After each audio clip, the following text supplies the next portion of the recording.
this is Kelly with Kicking It with the Kigers. Can you do Seaworld without riding rides? Of course you can, and I'm here to tell you all about it. Welcome to Seaworld.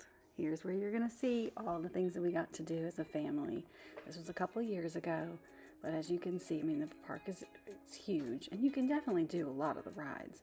We were trying to see how high that, how tall that they were, so, can we do the rides or not? If we wanted to. But we had so many events kind of planned. We ended up shows to see, and they just had so many things to do. Look at that. I mean, these huge parakeets were awesome. And then stingrays, so the kids got to put their hands in, touch a stingray, which is kind of neat. And then here's some dolphins just having fun. Right there, this is right at the beginning. Like, we hadn't really even gotten into the park yet.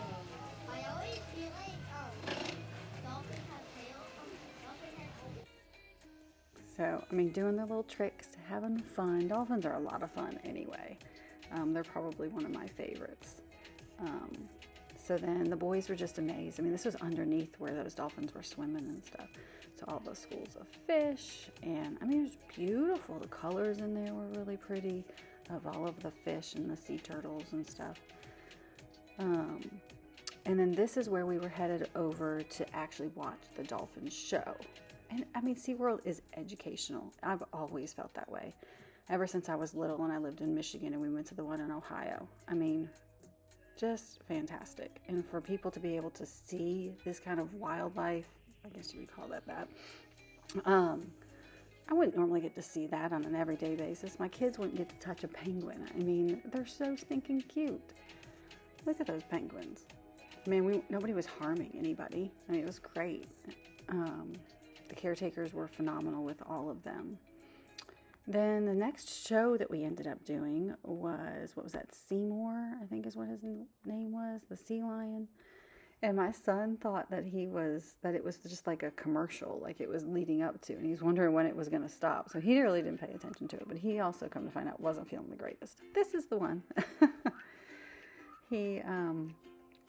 We've had a long trip at this point in time. We did Legoland and then Disney, 4 or 5 days at Disney, and then SeaWorld on our way back. So, I mean, we were tired. So I think his body was just done. But SeaWorld also has Sesame Street. And my kids obviously are older at this point in time, but it was really neat. They had this really cool little parade going on. You got to meet a bunch of the characters. They had a bunch of little rides in that area. And honestly, I mean, for my oldest to not really be a roller coaster ride person, he had a good time. This little choo-choo train, all 4 of us fit in the caboose. Look, we're in there, a little snug, but we're all in there. So it was cool. Well, they also have this interactive, and I didn't put in a lot of pictures from this, but you see that bubble wands they have. Each little area has a little spot where you can do the bubble wand. In this little area, you can make your own monsters. The boys had a great time with this one. They made several monsters. So that's the one Connor made. One of the ones Connor made. He made a bunch. And then Cameron, he picked his. So that one way up top, that one's his. Then, I mean, just the interactive wands. Here they go again. It was just neat. All the things they got to do. We did do the little merry-go-round, which my husband's not a fan of going around in circles like that. But it wasn't too bad. It was slow. Then we just happened to be walking over to do another ride and got to meet all of the little characters like that.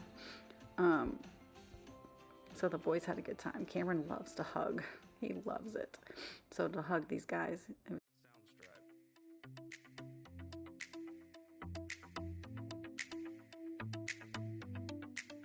There, it was awesome. So then they wanted to do this ride.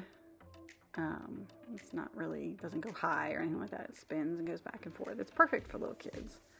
It should have been really a great intro, I guess, for my boys, since they hadn't really ridden on roller coasters at that point in time. I mean, I guess a little bit at Disney.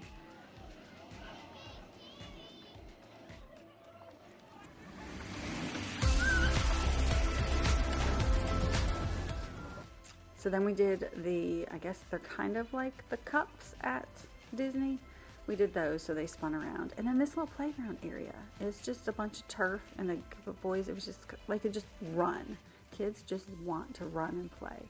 But it had interactive as well. And then, of course, our last show was the orcas, and they're my favorite.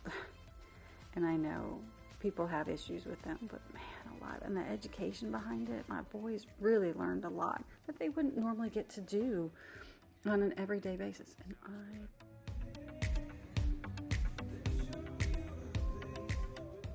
so it's perfect. I mean, they wouldn't normally get to do all of this stuff. And look at them. And they have fun with it. My parents always say, if you can't have fun at your job, then you need to find something else, because life's too short.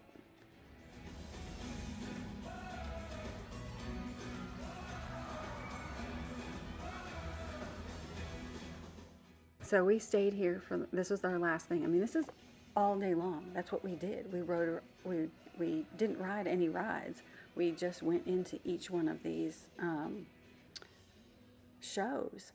I mean, you saw what we did. I mean, we were there from beginning until close. This is what we did. So we had a great time seeing all the different events, seeing everything that was going on. We felt like we didn't miss anything at all. I think it opened at 10 or 11 and closed at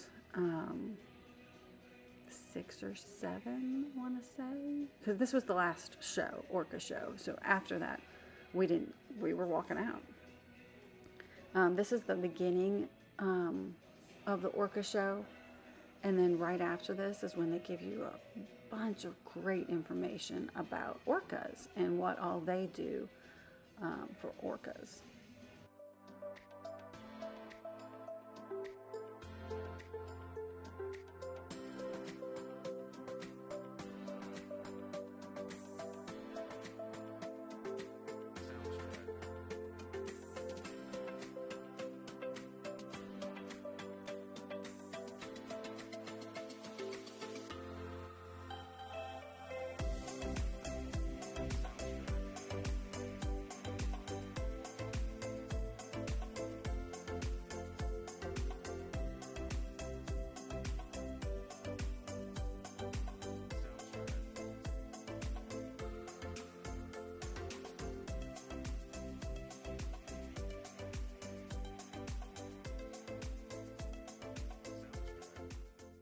So after the shows, we got to see these dolphins as we were walking out, and there was a bunch of baby dolphins. They were so cute. They kept following the boys around. And then after we left there, we went to this double-decker McDonald's. It was crazy. So after this wonderful long trip that we've had, it was a great ending. And as you can see, the boys are nice and sleepy. I hope you enjoyed our Seaworld trip, and I hope you have a great day.